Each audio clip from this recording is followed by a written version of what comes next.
네, 그럼 제가 이번에 발표할 논문은 TRO에 2022년에 게재된 페스트리오2 패스트 다이렉트 라이다 이너지 오도메트리에 대해 발표하겠습니다. 먼저 페스트리오 방법론에 대해 설명하기 전에 이 방법론에서 사용하는 리 알지브라와 리 그룹에 대한 간단한 개념 정도를 소개하려고 하는데요. 먼저 리 알지브라와 리 그룹을 이해하려면 일단 리 그룹이 매니폴드라는 공간을 얘기한다는 걸 알아야 합니다. 그래서 먼저 저희가 가장 익숙한 SO3에 대해 이 SO3는 저희가 그냥 일반적으로 사용하는 로테이션 매트릭스를 원소로 갖는 매니폴드 공간을 얘기하고 이 SO3를 원소로 갖는 매니폴드를 리 그룹이라고 하겠습니다. 그러면 이 SO3에 해당하는 원소 하나 R1에 대해 접평면을 만들 수 있습니다. 이때 이 접평면을 우리는 리 알지브라라고 정의를 할 거고, 이 리 알지브라에서의 변화량을 이 리 그룹에 있는 원소에다가 더해주는 과정을 익스포넨셜 매핑이라고 하고, 그 과정의 오퍼레이터를 박스 플러스 또는 오 플러스라고 정의합니다.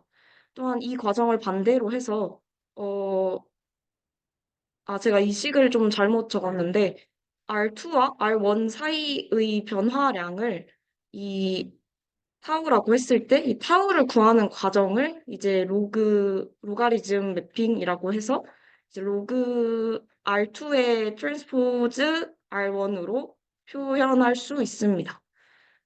이 부분은 저희가 이제 나중에 각속도, IMU 메저먼트인 각속도를 가지고 로테이션 매트릭스를 변환시킬 때 사용할 예정입니다. 또한 두 번째로 알아야 할 개념은 익스텐디드 칼만 필터입니다. 먼저 익스텐디드 칼만 필터의 과정은, 어, 프레딕션을 진행하고, 이제 프레딕션 결과로 그 스테이트를 코렉션하는 과정을 얘기하는데 이때 이터레이티드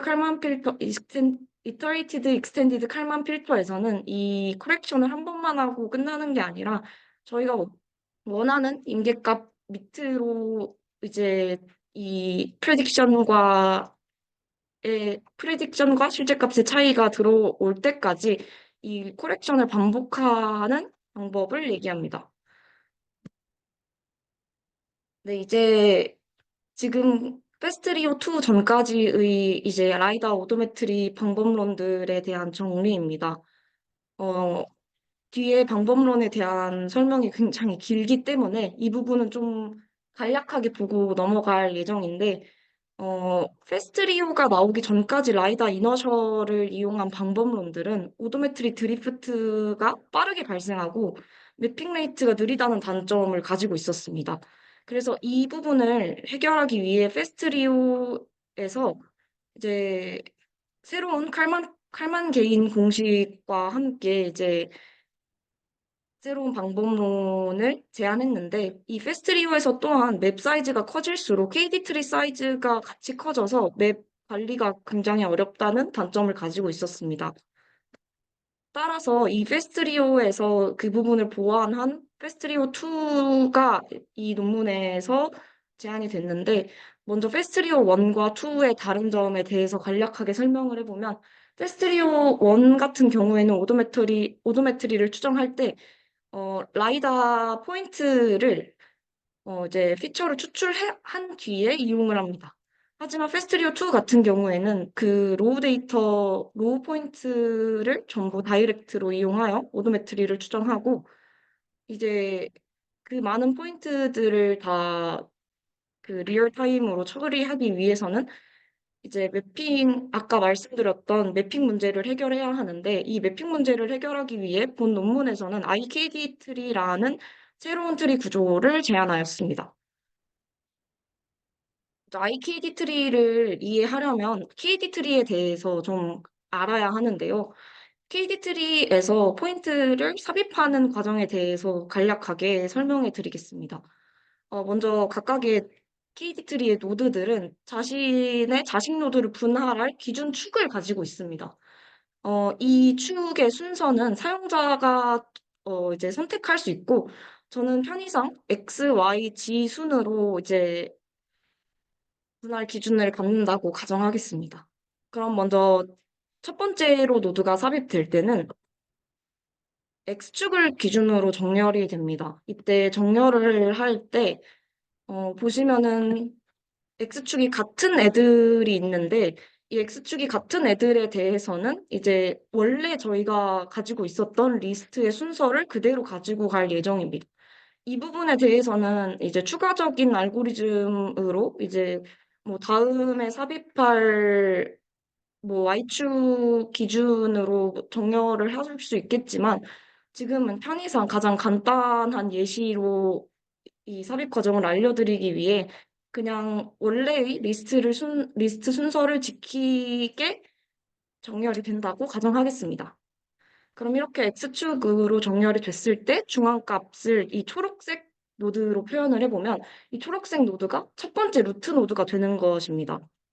이렇게 루트 노드가 삽입이 되면 어, 이제 이 나머지 자식 노드들에 대해서도 정렬이 이루어져야 하는데, 이 X축 다음에는 저희가 Y축을 기준으로 저희 자식 노드를 분할하기로 했으니까, 이 원래 있던 저희 포인트들을 Y축에 대해서 다시 정렬을 합니다. 이 오른쪽 노드도 마찬가지로 Y축에 대해 정렬을 하고, Y축이 같을 경우에는 위에 X축이 같았을 때와 마찬가지로 지축에 대해서는 따로 고려하지 않고 원래의 리스트 순서를 지키도록 이제 설계를 했습니다. 이렇게 Y축까지 들어가게 되면 이제 지축의 삽입이 이루어지는데 7개의 예시만으로 했기 때문에 이렇게 그냥 각자의 노드에 각자의 포인트가 이렇게 들어가게 됩니다. 여기까지가 기존의 KD 트리가 포인트를 삽입하는 원리입니다. 이 과정은 나중에 매핑 과정에서 사용하는 IKD 트리에서도 비슷한 방법으로 포인트를 삽입하기 때문에 좀 알아두시면 좋을 것 같습니다. 이제 본격적으로 방법론에 대해서 설명을 하려고 하는데, 이 방법론에서 변수들이 굉장히 많이 등장합니다. 그래서 각각의 심볼들이 어떤 걸 의미하는지가 좀 굉장히 헷갈리실 수 있는데, 그때 이제 이 페이지를 다시 보셔도 되고, 제가 언급은 다시 하겠지만, 그래도 이 페이지를 통해 이제 각각의 심볼들이 어떤 의미를 담고 있는지 이해하시면 될 것 같습니다. 먼저 간략하게 플로우 차트를 말씀드리겠습니다. 먼저 IMU 인풋 데이터를 가지고 포워드 프로파게이션을 진행합니다. 이때 포워드 프로파게이션은 이 오도메트리의 아웃풋인 X바 K-1을 기준으로 다음 상태를 예측하는 과정을 의미합니다. 또한 이 과정을 이제 자르는 기준은 이제 축적된 포인트에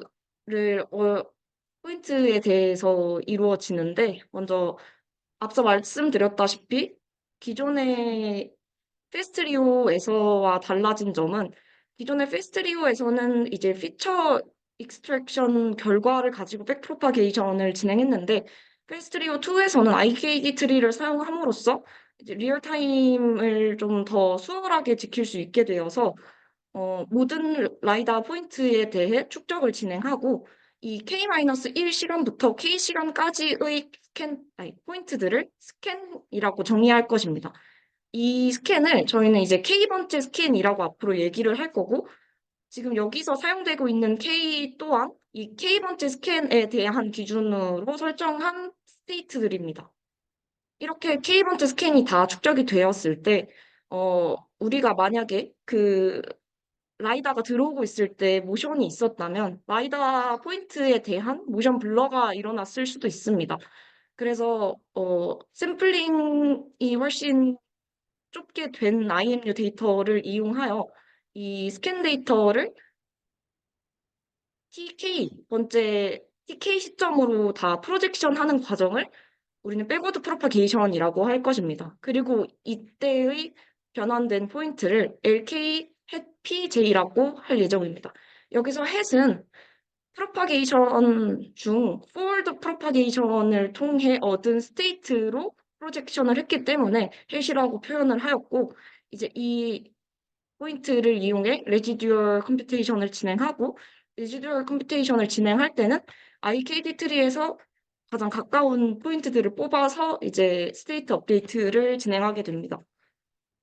그리고 이렇게 업데이트된 최종 스테이트를 바라고 우리는 표현을 할 거고 이 스테이트가 끝난 포인트와 스테이트에 대해서 그 포인트들에 대해서 이제 매핑이 이루어질 것입니다. 자세한 과정은 이제 다음 페이지부터 설명드리도록 하겠습니다. 먼저 스테이트 에스티메이션에서는 이터레이티드 칼만 필터를 사용하여 진행됩니다. 그 중에서도 가장 첫 번째로 진행되는 것은 프로파게이션입니다. 프로파게이션은 아까 말씀드린 대로 포워드 프로파게이션과 백워드 프로파게이션 두 개로 나눌 수 있습니다.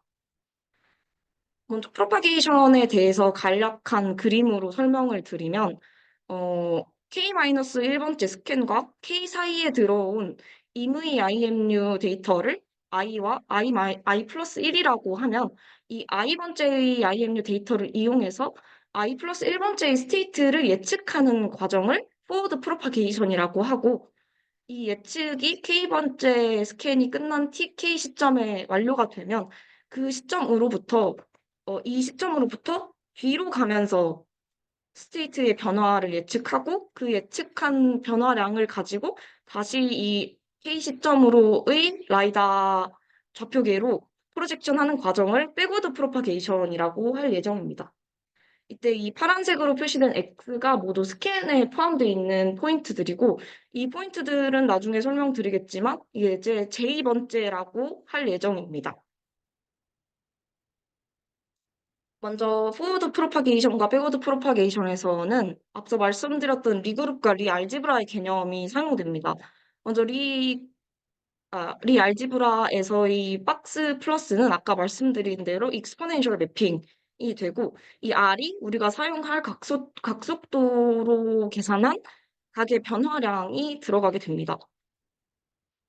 이 과정에서는 이 포워드 프로파게이션의 과정에서는 마이너스를 쓰지 않지만 그래도 이렇게 넣어는 놨습니다. 또한 이 매니폴드에 존재하지 않는 포인트나 벡터에 대해서는 박스 플러스가 그냥 일반 더하기 빼기와 같다라는 것을 알고 계시면 좋을 것 같습니다.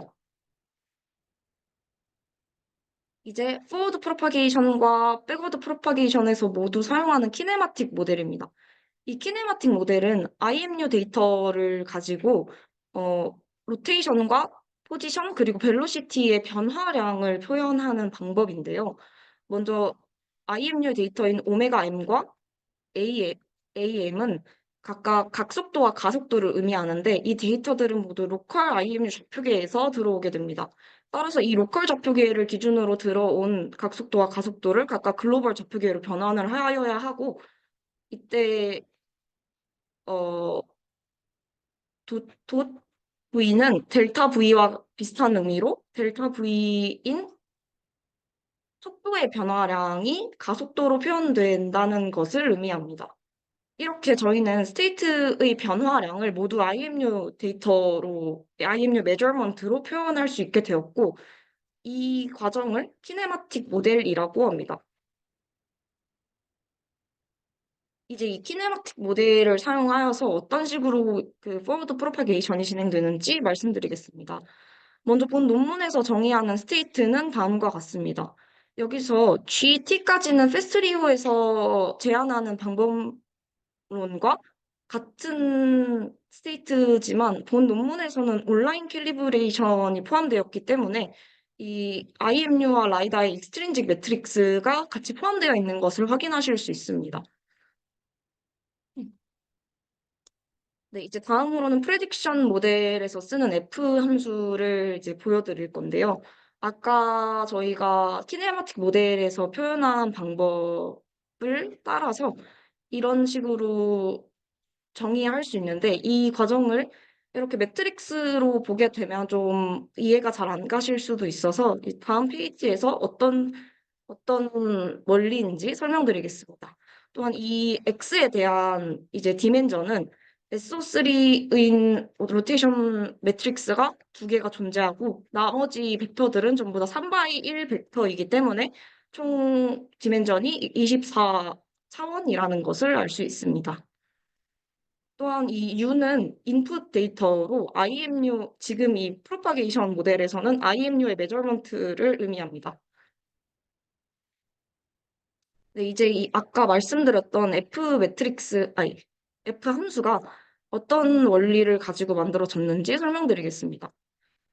이 F 함수는 디스크리트한 모델로 다시 정의되어서 뒤에 나중에 프로파게이션에서 쓰이는데, 먼저 델타 t만큼의 시간이 흘렀을 때의 다음 스테이트를 예측할 때 델타 t 곱하기 F 매트릭스를 이용하여 이제 변화량을 예측하게 되는데, 이때 변화량을 예측하는 방법은 등속 원운동과 등가속도 운동 방정식을 사용하여 진행됩니다. 각 속도는 라디안 퍼 세크로 진행되기 때문에 델타 t를 곱해주면 이제 지금 스테이트부터 다음 스테이트까지 움직인 총각을 각의 변화량을 알 수 있고, 마찬가지로 이제 저희가 중고등학교 때 물리 시간에 자주 봐왔던 이 등가속도 운동을 이용하여 포지션의 변화량과 벨로시티의 변화량을 예측할 수 있습니다. 이렇게 예측한 데이터를 원래의 스테이트에 더해주는 과정을 포워드 프로파게이션이라고 합니다. 이 포워드 프로파게이션에서는 스테이트의 예측뿐만 아니라 코베리언스 매트릭스에 대한 예측 또한 일어나는데요. 이 코베리언스 매트릭스를 예측할 때는 이렇게 F 틸다 XI에 대한 자코비안 매트릭스를 이용하여 예측이 됩니다. 이 자코비안 매트릭스는 밑에 보이는 이 식에 의해서 정의가 되는데 이때 PI도 스테이트에 대한 코베리언스 매트릭스이고 QI는 이제 저희가 앞서 제가 따로 언급을 하지 않았는데 그 노이즈 벡터에 대한 코베리언스 매트릭스라고 이해하시면 되겠습니다. 이 매트릭스가 어떻게 생겼는지 궁금하실 분들을 위해 제가 일단은 이렇게 정의를 해놨는데요. 이 과정은 페스트리오 2에는 정의가 되어 있지 않고 페스트리오 1에 보시면은 이 최종식을 보실 수 있는데 그냥 이제 변화량에 대한 익스포넨셜 매핑이라고 생각하시면 됩니다. 여기서 이제 A 함수가 또 쓰이는데 이 A 함수는 익스포넨셜 매핑과 비슷한 역할을 하지만 이제 각속도 같은 경우에는 좀 더 방향성에 대한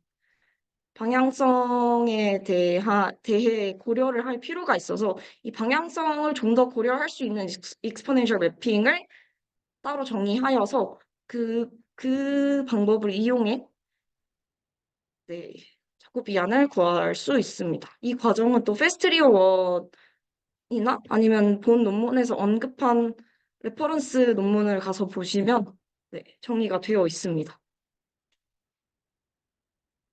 또한 이 자코비안 행렬,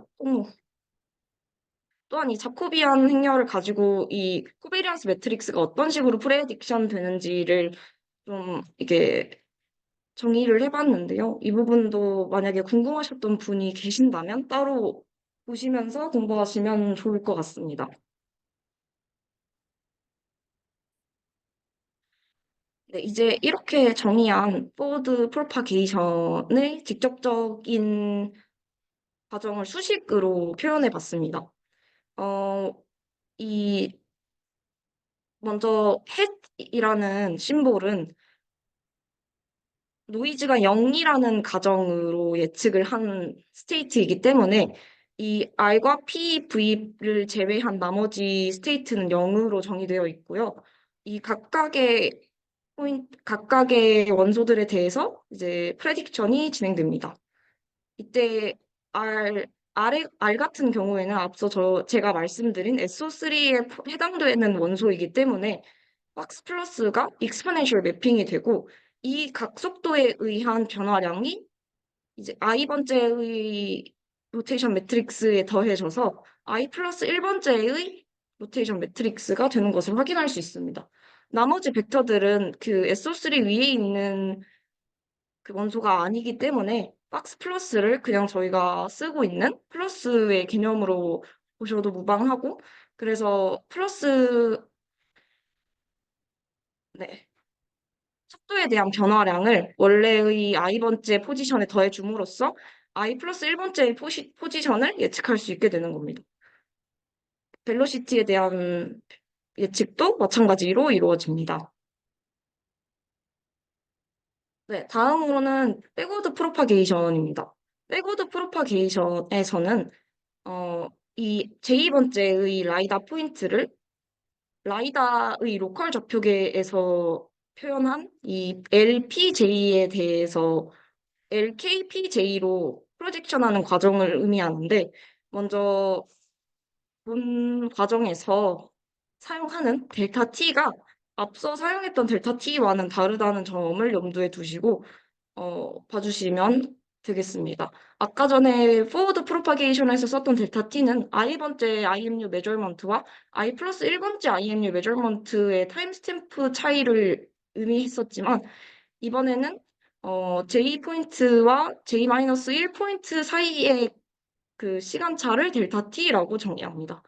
따라서 이 스테이트를 기준으로 뒤로 가면서 제 변화가 얼마나 일어났었는지를 다시 예측을 하고, 그 예측을 기반으로 이 LK 좌표계에서의 포인트가 어떤 식으로 되었을지를 예측합니다. 본 논문에서는 100Hz 정도의 오도메트리를 내고 싶어 했었기 때문에, 또한 차뿐만 아니라 드론에서도 이 페스리오를 적용하려고 했어서 모션 블러에 대한 이런 코렉션을 좀 중요하게 다뤘던 것 같습니다. 이제 이 과정에 대해서 수식적으로 한번 살펴보면, 이 첫 번째, 아니, K번째 스캔에서 이 스테이트를 기준으로 이 포지션을 0이라고, 0,0,0이라고 가정하고, 어, 벨로시티와 로테이션, 벨로시티의 경우 이 스테이트의, 이 스테이트에서의 벨로시티를 다시 이 IMU의 IMU의 좌표계로 변환을 한 결과를 이용하여 I번 이 n번째의 IMU 스테이트에서의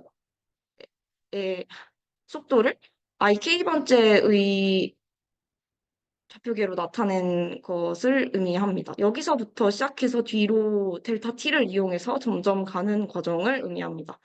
이렇게 저희가 이만큼의 변화량을 백프로파게이션으로 구했기 때문에, 이제 이 부분, 이 제2번째의 부분에서 이렇게 가는 이 변화 매트릭스를 알 수 있게 되어서, 그 과정을 이용하면 이런 식으로 이 LKPJ를 구하실 수 있게 됩니다.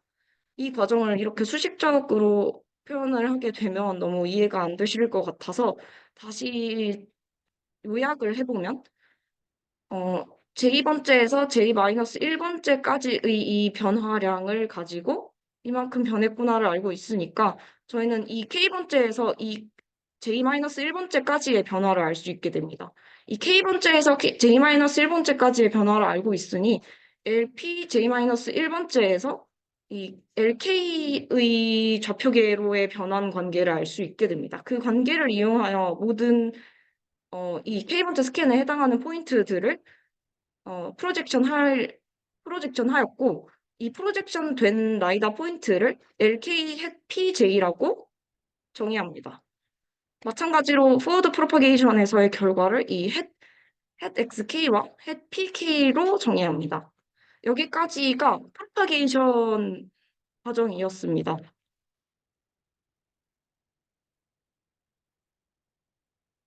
이제 저희는 이 프로파게이션 결과를 이용하여 레지듀얼 컴퓨테이션을 진행할 것입니다.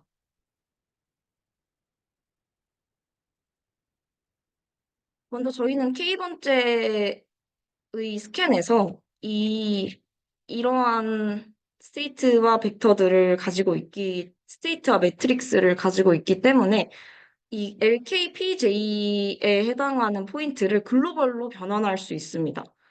먼저 K번째 스캔에 해당하는 모든 포인트들을 LKPJ라고 다시 정의를 할 거고, 이 J는 1부터 m까지의 값을 갖는다고 생각해 주시면 됩니다.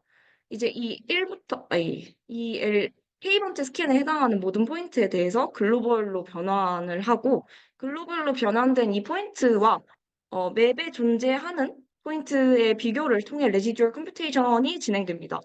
이때 5개의 저와 가장 가까운 포인트를 뽑게 되는데, 이 5개의 가장 가까운 포인트를 뽑을 때 KNN 서치를 이용하여 뽑게 됩니다. 네, 먼저 메저먼트 모델 H에 대해서 말씀드리겠습니다. 아까 말씀드린 대로 제가 변환한 글로벌로 변환한 포인트 G, P, J와 가장 가까운 포인트를 맵에서 5개 뽑았습니다. 그중에서 저와 가장 가까운 포인트를 GQJ라고 정의를 하고, 이 P에서 G까지의 벡터와 제가 뽑은 5개의 포인트로 만든 평면 방정식을 이용해 얻은 GUJ라는 법선 벡터의 차이를 이용해서 저희는 레지듀얼을 구할 수 있습니다. 먼저 이 법선 벡터에 대한 이 PQ 벡터의 내적 값을 이용하여 그 메저먼트 모델을 정의할 수 있는데, 어, 이 식을 보시면 이 노멀 벡터에 대한 PQ의 내적 값이 0이 되도록 정의한 것을 볼 수 있습니다. 이 얘기는 이 PQ와 이 노멀 벡터 사이의 이 수익각이 90도가 되었다는 얘기인데, 이게 90도가 되었다는 의미가 이 포인트 GPJ가 이 플레인과 평면에 있다는 것을 의미합니다. 즉, 저희는 저와 가장 가까운 포인트, 맵 상의 포인트 5개를 뽑고 평면을 만든 후 그 평면 위에 내가 존재하는지, 존재하지 않는지를 판단하여 메저먼트 모델을 정의합니다. 또한 본 논문에서는 라이다가 어느 정도의 노이즈가 있다라는 생각을 하고, 제가 변환한 포인트에 이제 이 노이즈 NJ가 포함되어 있다라고 가정을 합니다. 따라서 이 PJ에 대해서만 생각을 하는 게 아니라 PJ에 포함되어 있는 노이즈까지 고려를 하여 메저먼트 모델을 정의합니다. 이 메저먼트 모델을 이용하여 이후 레지듀얼 컴퓨테이션이 진행됩니다.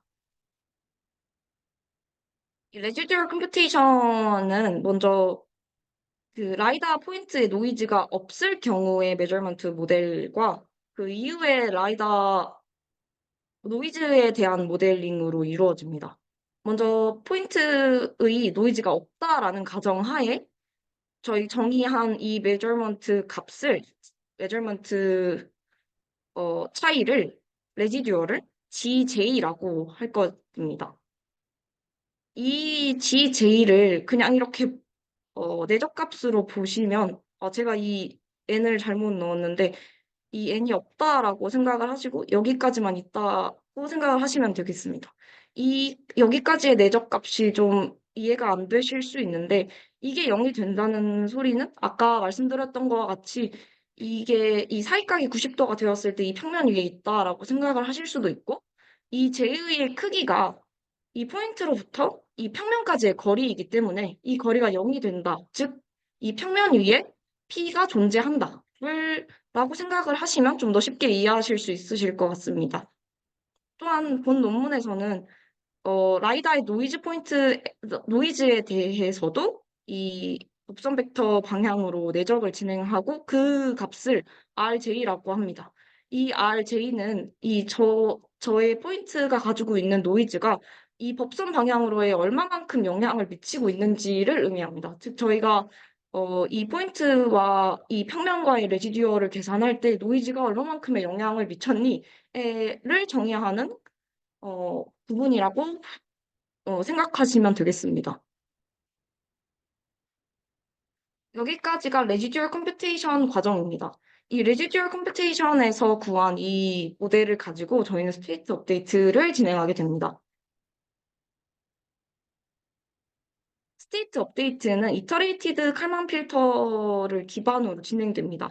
먼저 포워드와 백워드 프로파게이션에서 구한 햇 K, 아니, 햇 XP와 햇 PK, LKPJ에 대해서 업데이트가 진행이 되는데, 이 업데이트를 진행하는 과정을 보시면, 먼저 이터레이티드 칼만 필터이기 때문에, 익스텐디드 칼만 필터를 K번 반복한다고 보시면 되겠습니다. 이때 첫 번째 반복, 즉 K는 0일 때의 반복에서는 이 포워드 프로파게이션 결과가 그대로 사용됩니다. 어, 이 과정에서 먼저 저희가 H 매트릭스, 즉 메저먼트 모델에 대한 자코비안 행렬을 정의하는데 이 메저먼트 모델에 대한 자코비안 행렬이 어떻게 정의되는지가 논문에 제대로 나와 있지 않아서 제가 코드상으로 어떻게 쓰여지고 있는지를 확인을 해보았는데 어, 이 H 매트릭스는 12바이 1짜리 하나의 벡터가 각각의 원소를 이루고 있어서 총 H 매트릭스가 되는 것입니다. 이때 하나의 포인트 J에 대한 이 자코비안 매트릭스는 그냥 아까 저희가 이렇게 구한 이 레지듀얼 상에서 이 법선 벡터가 그대로 들어가게 됩니다. 따라서 이 H 매트릭스는 저희의 포인트가 이 법선 벡터에 얼마나 영향을 미치고 있냐에 대해서 얘기를 하는 것 같고, 로테이션과 다른 부분에 있어서도 전부 다 이 노멀 벡터와 연관된 값들이 들어가고 있는 것을 확인하였습니다. 또한 본 논문에서는 앞서 설명한 이 노이즈에 대한 텀이 화이트 가우시안 형태를 띈다고 얘기를 하였고, 아니, 가정을 하였고, 이때 분산 행렬 RJ를 상수로 둬도 이제 작동을 잘 했다라고 얘기를 합니다. 따라서 RJ들은 각각 상수의 값을 가진 3차원짜리 벡터라고 생각을 한다면, 이 최종 R 매트릭스는 이 R1들을 원소로 가지는 다이아고날 매트릭스라고 할 수 있습니다. 아니, 정의합니다. 즉, 다시 말해서, 이제 이 총 R 매트릭스는 이 R1부터 Rm까지의 원소가 각각의 대각 원소로 들어가게 되어 있는 대각 행렬이라고 생각해 주시면 되겠습니다. 또한 이때 코베리언스 매트릭스 또한 이 자코비안 J에 대해서 업데이트가 진행되는데 첫 번째 이터레이션에서는 이 자코비안 J 매트릭스가 그저 아이덴티티 매트릭스로 들어가게 됩니다. 그래서 이 과정을 통해 최종적으로 나오는 첫 번째 이터레이션에서의 스테이트 업데이트된 결과는 그저 저희가 아까 전에 계산한 그 레지듀얼로만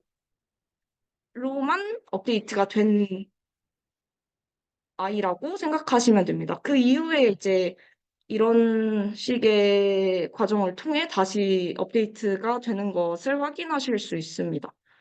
또한 본 논문에서는 어, 페스트리오에서 처음 이제 제안된 칼만 게인을 이용하여 똑같이 진행이 되었는데 이때 기존의 칼만 게인을 계산하는 방법은 이 위의 식과 같습니다.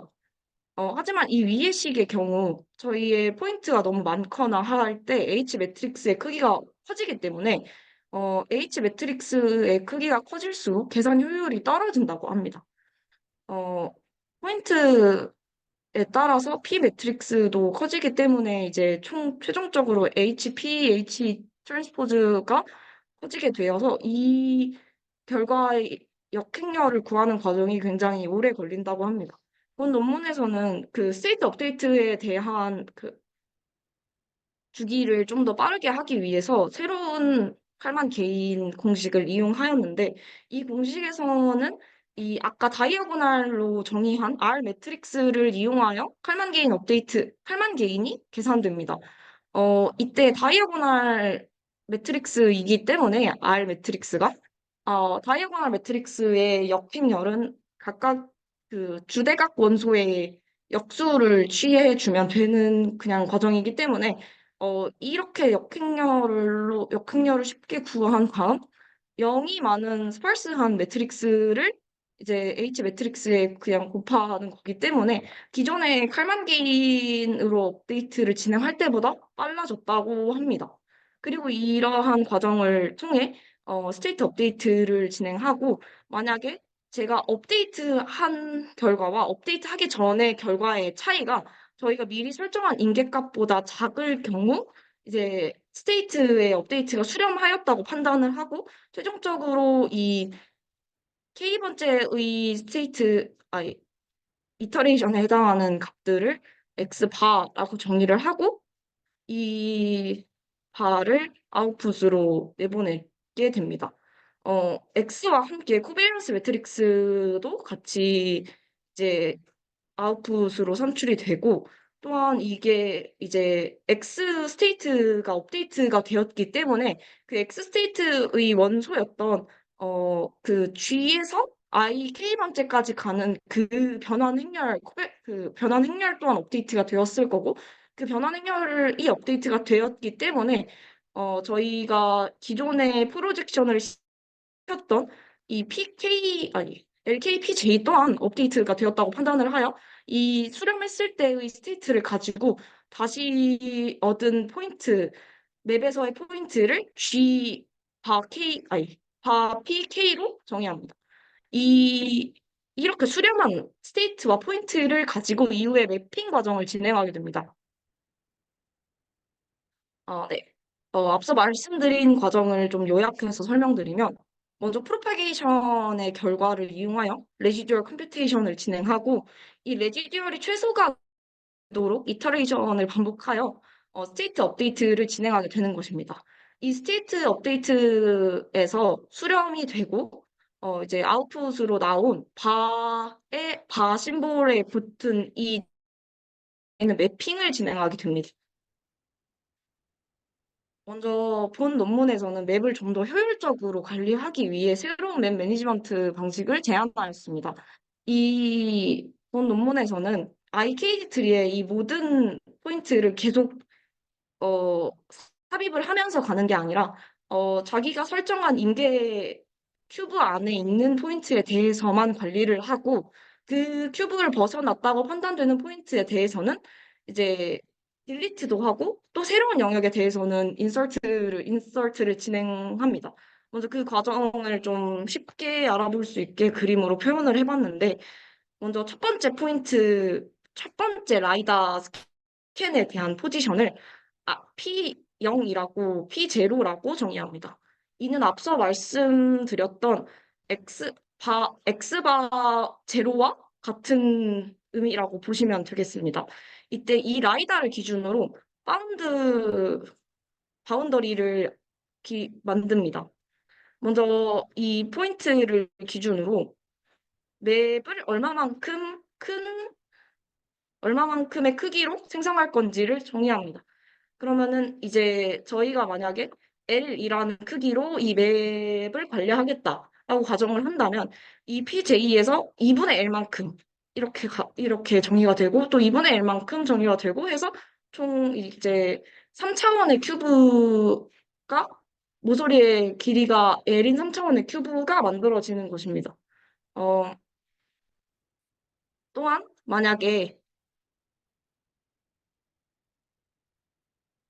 라이다가 움직여서 라이다의 바운더리로 설정했던 이 구 형태의 어, 구 형태의 저희의 바운더리가 이 맵의 바운더리와 만났다라고 판단이 된다면 이 D만큼 맵을 이동하게 됩니다. 이때 D는 이 P'이라는 포즈를 기반으로 이제 이동을 하게 되는 것입니다. 이때 D를 어떻게 정의할 건지에 대해서는 저희가 옆에다 따로 써놨는데, 먼저 L과 이제 이 감마와 라지 R 모두 사용자 정의 파라미터입니다.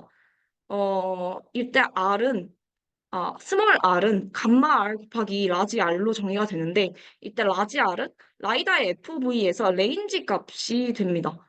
또한 이 감마는 사용자가 설정하는 값이기는 한데 1보다 큰 값을 사용하여 이제 진행이 됩니다. 먼저 우리가 가장 익숙한 키티 데이터를 기준으로 이 값들이 어떻게 설정되어 있는지 말씀을 드리면 먼저 이 맵의 크기의 경우 1000m로 되어 있습니다. 이 맵의 큐브의 모서리의 길이는 1000m, 그리고 감마는 1.5, 그리고 그 라지 R 같은 경우에는 100m로 이제 설정이 되어 있는데요. 즉, 이 포인트를 기준으로 맵에 닿았는지 안 닿았는지를 판단하는 이 R 경우에는 총 150m가 되어 있겠죠. 1.5 곱하기 100이 되었으니까. 또한 이 맵을 움직일 예정일 이 D에 대해서는 이제 1 빼기, 감마 빼기 1 곱하기 R이기 때문에 0.5 곱하기 100이 되어서 50m가 되게 됩니다. 이 값들은 전부 벨로다인.yaml 이런 식으로 컴피그 파일에 정의가 되어 있기 때문에 원하시는 데이터셋에서의 이 맵의 크기를 조절해 보시면 좋을 것 같습니다. 또한 저희가 이제 맵을 매니지먼트 할 때 새로운 맵의 큐브를 정의하였기 때문에 이 초록색으로 원래 기존의 파란색 바운더리에 있었던 이 주황색 영역에 존재하는 포인트의 경우에는 삭제가 필요합니다. 또한 이 노란색 부분에 해당하는 포인트가 이 라이다에 들어온다면 그 부분에 대해서는 이제 또 삽입 연산이 필요합니다. 본 논문에서는 포인트의 삽입은 아까 KD 트리를 삽입했던 것과 같이 포인트 와이즈의 삽입으로 이루어지고, 딜리트 같은 경우에는 박스 와이즈 딜리트가 이루어집니다. 이게 왜 포인트 와이즈고 박스 와이즈인지는 이제 뒤에서 말씀드리겠습니다. 그리고 제가 IKD 트리의 이제 CPP 파일을 직접 봤는데, 이게 포인트 와이즈 인서트도 구현이 되어 있고, 포인트 와이즈 딜리트도 구현이 되어 있기 때문에, 원하시는 거에 맞춰서 사용을 하셔도 괜찮을 것 같습니다. 먼저 본 논문에서는 IKD 트리를 사용하여 맵을 매니지먼트 한다고 말씀을 드렸는데, 이 IKD 트리와 KD 트리의 다른 점이 먼저 첫 번째로 이 레인지 값을 노드에서 인포메이션으로 갖고 있는다는 겁니다. 즉, 제가 가지고 있는 서브 노드들의 포인트를 전부 다 포함할 수 있는 큐브를 하나 가지고 있다고 생각하시면 될 것 같습니다. 또한 각각의 노드들은 x, y, g의 포인트 정보와 이제 자기 다식 노드의 주소 정보, 그리고 이제 자기 노드에서 자식 노드를 어떤 축을 기준으로 분할할지에 대한 엑시스 정보, 그리고 트리 사이즈, 또한 인밸리드 넘이라는 이제 딜리트와 트리 딜리트로 이루어진 이 불리한 값들의 개수를 이제 가지고 있습니다. 어, 또한 본 논문에서는 아까 박스와이즈의 딜리트를 진행한다고 말씀을 드렸는데, 이때의 딜리트는 박스와이즈 딜리트를 진행할 때 직접적으로 삭제 연산이 이루어지지는 않습니다. 삭제 연산이 이루어지지 않는 대신에 레이지 라벨이라는 이 디텍티드와 트리 디텍티드라는 불리한 변수를 이용하여 라벨링을 해놓습니다. 그리고 이 라벨링이 되어 있다고 판단되는 애들은 나중에 이제 트리를 재구성할 때 삭제 연산이 진행됩니다. 여기서 딜리티드는 제 포인트가 삭제되었다라는 라벨을 의미하고, 트리 딜리티드는 저의 서브 트리들이 모두 삭제되었다라는 뜻을 의미합니다. 먼저 본 논문에서는 총 2번의 다운샘플링을 진행합니다. 처음 다운 샘플링은 라이다의 로우 데이터가 들어오자마자 이제 다운 샘플링이 한 번 진행이 되고, 맵에 넣기 전에 한 번 더 다운 샘플링이 진행됩니다. 그래서 이때 다운 샘플링은 이제 PCL 라이브러리에 있는 복셀 다운 샘플링을 이용하여 진행이 되는데, 이 복셀 다운 샘플링에 대해서 간단하게 설명을 드리면, 먼저 제가 가지고 있는 공간을 어, 큐브 형식으로 공간을 분할합니다. 이때의 큐브의 모서리의 길이는 저희가 직접 정할 수 있고, 그 길이를 저희가 L이라고 정의를 하면, 지금 이 그림에서는 제가 편의상 2차원의 데이터로 표현을 하였는데, 사실은 3차원의 공간에서 이 분할을 의미하고, 이 큐브 하나를 이렇게 가지고 와서 생각을 해보면, 저희가 임의로 공간을 분할하였기 때문에 이 큐브에 대한 이제 XYG의 민맥스 값을 가지고 있습니다. 따라서 우리가 XYZ의 민맥스 값을 가지고 있기 때문에 이 큐브에 대한 센터 포인트를 임의로 하나 가지고 있을 수 있습니다. 따라서 이 센터 포인트를 이제 제외하고 실제로 존재하는 포인트들이 만약에 이 큐브 안으로 들어온다면 이 큐브 안에 존재하는 포인트 중에 제가 임의로 설정한 이 센터 포인트와 가장 가깝다고 판단되는 포인트를 결정합니다. 그 포인트를 지금 제가 노란색으로 표시를 해놨고 이 포인트는 이제 P nearest라는 포인트로 정의됩니다. 따라서 이 P nearest 포인트를 제외한 이 기존에 존재했던 나머지 포인트들은 전부 다 삭제가 되고 이 큐브 안에는 이 P 니얼리스트를 남기고 다른 포인트들은 다 삭제가 되는 것입니다. 이 과정을 모든 큐브에 대해서 반복하는 것을 다운샘플링, 옥셀 기반의 다운샘플링이라고 본 논문에서는 어, 2번 할 수 있게 해놨지만 사용자가 이제 조절을 할 수 있기 때문에 할지 안 할지는 직접 선택을 할 수 있습니다. 이렇게 다운샘플링이 끝난 포인트에 대해서 저희는 인설션이 이루어지는데, 이때 제가 아까 말씀드린 이 노란색 영역에 들어오는 포인트에 대해서 인설션이 이루어져야 하는데, 왜냐하면 이 활골 모양의 영역에 들어온 친구가 아니라면 저희 맵에 이미 존재하는 포인트를 제가 또 삽입을 할 수 있을 가능성이 크다는 것이니까 이 본 논문에서는 맵의 크기를 좀 더 효율적으로 가지고 있기 위해서, 어, 온 트리 다운샘플링을 한 번 더 진행합니다. 온트리 다운샘플링을 진행하는 과정은 만약에 저희가 이제 아까 KD 트리를 삽입하는 것과 같이 노드를 삽입하고 있는데 그 노드에서의 포인트와 지금 제가 삽입하려는 노드의 포인트의 거리 차이가 제가 아까 설정한 다운샘플링의 모서리 길이의 L보다 작을 경우 이미 맵에서 충분히 그 포인트가 표현이 됐다라고 생각을 하고 판단을 하고 그 포인트에 대한 삽입은 이루어지지 않습니다. 또한 삽입을 하는 과정에서 그 바이너리 트리의 밸런스가 무너질 수 있는데 바이너리 트리는 이 밸런스가 무너지면 이 서칭 효율이 굉장히 떨어지기 때문에 밸런스를 맞추는 것이 굉장히 중요합니다. 좀 KD 트리에서는 이제 서브 트리에 대한 그 서브 트리만을 가지고 그 재빌딩을 하는 과정이 없어서 본 논문에서는 이제 레인징 인포메이션을 가지고 있는 것과 같이 KDT와는 다른 점이 이제 대해 따로 리빌딩이 진행될 수 있다는 점입니다. 근데 이런 식으로 만약에 제가 서브 트리에 삽입을 했는데 이 트리가 밸런스하지 않다라고 판단이 되면 이 부분 또한 리빌딩이 진행됩니다. 리빌딩 과정은 나중에 삭제 과정 이후에 다시 제대로 설명드리겠습니다. 먼저 본 논문에서 박스와이즈 딜리트라는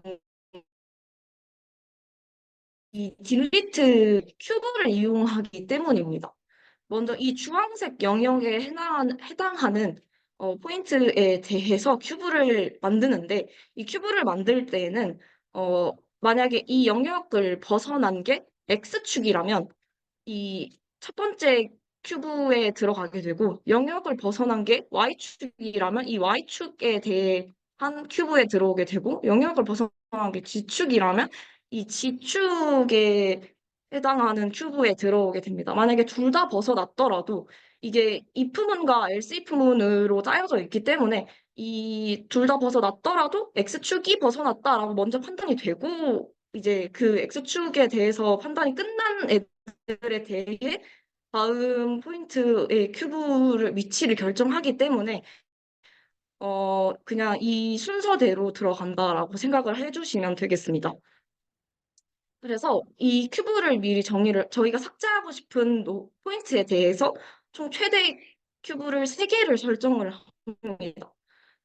이 큐브를 기반으로 박스와이즈 딜리트가 진행이 되는데, 만약에 저희가 삭제하고자 하는 이 큐브 C5와 저희의 서브트리로 만든 서브트리 레인지 인포메이션으로 구성한 큐브와 어, 교집합이 없다라고 판단되면 딜리트를 진행하지 않습니다. 또한 이 큐브 내에 있는 이 C0, C5에 있는 큐브가 저희 서브트리 노드의 레인지 인포메이션으로 만든 CT의 큐브를 완전히 포함한다면 그 서브트리에 대해서는 그 서브트리의 루트 노드 또한 딜리티드라고 라벨링이 되고 그 서브트리 내부에 있는 모든 서브트리 노드들에 대해서 또 딜리트가 되기 때문에 되어야 하기 때문에 그 트리에는 트리 딜리티드라는 구역입니다. 이렇게 온전히 포함되어 있지 않는 경우에 대해서는 그 포인트 단위로 따로 라벨링이 진행됩니다. 즉, 포인트 하나가, 제 지금 노드 하나가 C0 큐브, 아니, C5 큐브 안에 들어왔다면 그 포인트를 딜리티드라는 라벨을 부여합니다. 이 과정을 계속 재기적으로 반복을 하고, 아까 말씀드린 대로 딜리트 하는 과정을 이 과정에서 직접적으로 진행하지 않고 리빌딩 과정에서 진행을 하기 때문에 이 딜리티드와 아니, 트리 딜리티드라는 이 라벨을 레이지 라벨이라고 정의합니다. 네, 먼저 이제 리빌딩의 과정입니다. 리빌딩을 하려면 저희의 서버 노드가 밸런스한 아니면 밸런스 하지 않은지를 먼저 판단을 해야 되는데 이 밸런스의 여부를 판단할 때 사용되는 식이 이 알파 밸런스의 식입니다. 먼저 알파 밸런스의 식을 구하는 과정을 이렇게 식으로 말고 직접 이 트리에 대해서 설명을 드리겠습니다. 먼저 저희의 서브트리의 루트 노드를 t라고 하면 이 t의 왼쪽 자식과 오른쪽 자식의 개수는 총 2와 6이 됩니다.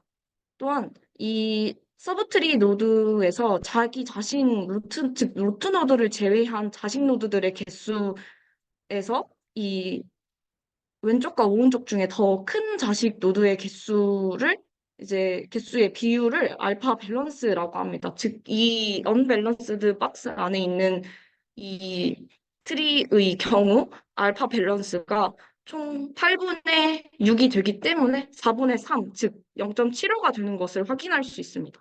이렇게 0.75가 되면 이 알파 밸런스 이 자기 루트 노드를 제외한 자식 노드의 개수에서 이 밸런스가 맞지 않게 되기 때문에 이 조건을 만족하지 않을 경우 언밸런스드라고 판단이 됩니다. 즉, 이 조건은 밸런스라고 판단하는 조건이 되고 이 조건이 만족하지 않는 모든 트리에 대해서는 언밸런스드라는 판단을 하게 됩니다. 또한 이렇게 자식 노드의 비율, 왼쪽 노드와 오른쪽 노드의 비율뿐만 아니라 아까 저희가 딜리티드라고 라벨링을 했던 인밸리드 넘, 즉 인밸리드 하다고 판단된 노드의 개수가 저희 트리의 개수의 특정 비율보다 많을 경우 언밸런스라고 판단이 됩니다. 이때 이 판단하는 비율은 유저 파라미터라고 합니다.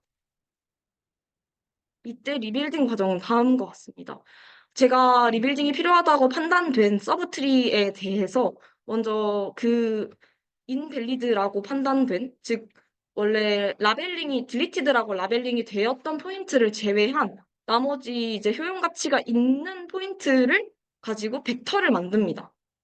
이 벡터를 다시 이제 아까 처음에 말씀드렸던 KD 트리 인서트 과정으로 다시 재빌딩을 하게 되고 이때 만약에 제가 재빌딩을 해야 하는 서브트리의 노드 개수가 제가 설정한 인계값보다 클 경우에는 메인 스레드에서는 기존의 업데이트를 계속하게 되고 예를 들어서 인설트나 딜리트 같은 업데이트를 계속하게 되고 이제 세컨드 스레드에서 리빌딩이 진행됩니다.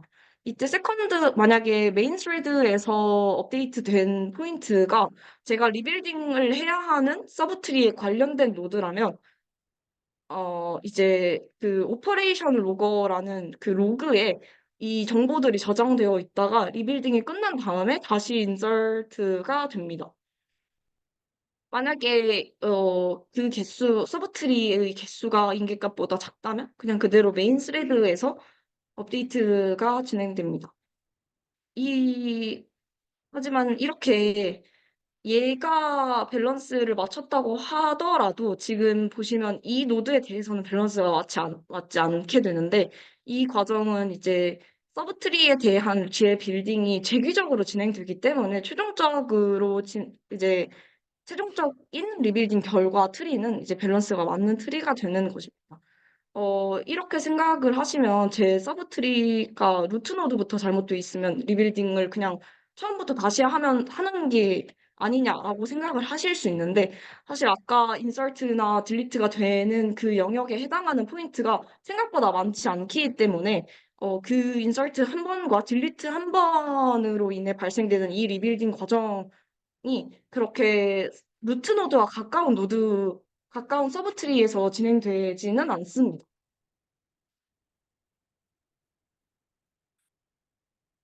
이제 KN의 서치입니다. 어, KN의 서치에서는 우선순위 큐를 사용하여 진행됩니다.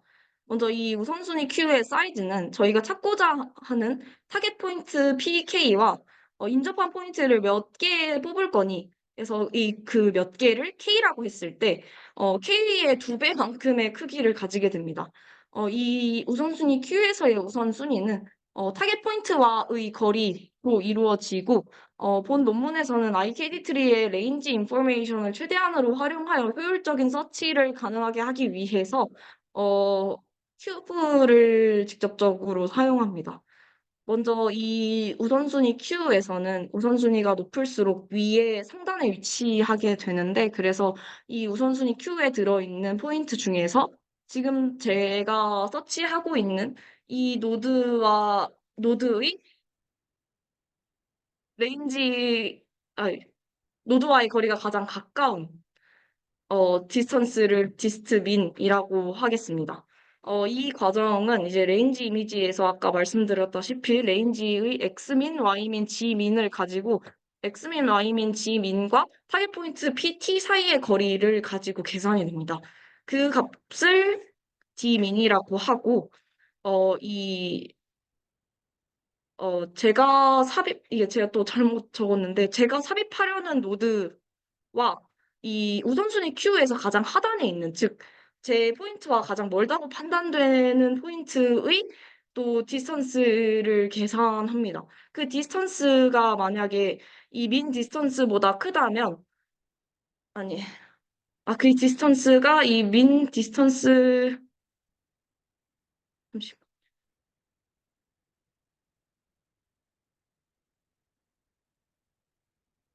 가장 먼 포인트로부터 지금 제 노드까지의 최소 값이 지금 제 타겟 포인트와 제 큐브의 최소 값보다 더 크다면 이제 서치할 필요가 없다고 판단하여 그 해당 노드에 대해서는 서치를 진행하지 않습니다.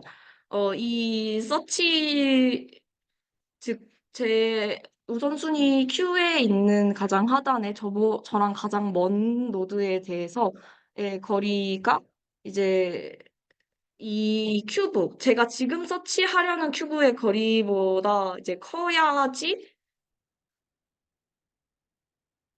서치를 진행합니다. 만약에 두 노드가 모두 이 조건을 만족하였다면 두 노드에 대해서 모두 서치를 진행하게 되지만 둘 중 하나의 노드가 이 조건을 만족하지 않는 경우 만족하는 노드에 대해서만 다시 이 서치를 진행하게 됩니다. 네. 여기까지가 KNN 서치였고 이 과정은 아까 레지듀얼 컴퓨테이션에서 저와 가장 가까운 맵의 포인트 5개를 뽑을 때 사용이 됩니다. 네, 이제 시간 복잡도의 분석입니다. 이 인크리멘탈 오퍼레이션 같은 경우에는 그 트리의 업데이트 과정을 얘기하고 이때 최소로 발생할 수 있는 게 그 비고 표현법에서 로그 n이라고 판단할 수 있고 최대로 만약에 저희가 시간을 써야 한다면 그때 이 값을 가지는 것을 확인하실 수 있습니다. 또한 이 빌딩 또한 최소로 진행이 된다면 ON이라는 값을 가질 수 있고, 뭐, 최대로 진행된다고 하더라도 n로그 n의 값을 가진다고 합니다. KN의 수치도, 어, 이렇게 된다고 합니다. 어, 이제 방법론에 대한 설명이 끝났습니다. 본 논문에서는 솔리드 스테이트와 스피닝 라이다에 모두 이 방법론을 적용하기 위해 이 포인트의 축적부터 백프로파게이션 등의 과정을 거쳤기 때문에 당연히 그 실험 또한 솔리드 스테이트 라이다와 스피닝 라이다 그리고 IMU도 6DOF IMU와 9DOF IMU를 모두 이용하여 실험을 진행하였고 실험 결과에서는 IKD3의 그 서칭 속도와 이제 IKD 트리에 인설트를 하는 인설션 타임을 각각 비교를 하였고 여기서 이 인설션 타임의 경우에는 그렇게 IKD 트리가 빠르다라고 할 수는 없겠지만 이 두 과정을 합친 이 결과를 보시면 IKD 트리가 확연히 빠른 것을 확인하실 수 있습니다. 네, 또한 이 정확도 또한 이런 식으로 나왔다고 합니다. 프로세싱 타임입니다.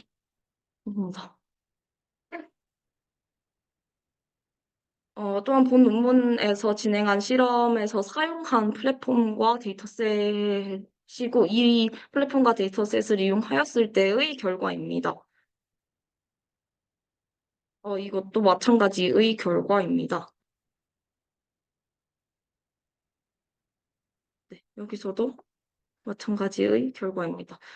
실험에서 확인할 수 있지만 패스트 모션이 있는 핸드헬드 실험에서도 정확도 높은 어, 오도메트리가 나온다는 것을 확인하실 수 있고 이 벤치마크 시퀀스에 대한 모든 이 디테일이 여기 나와 있다고 합니다. 이상으로 수업을 마치겠습니다.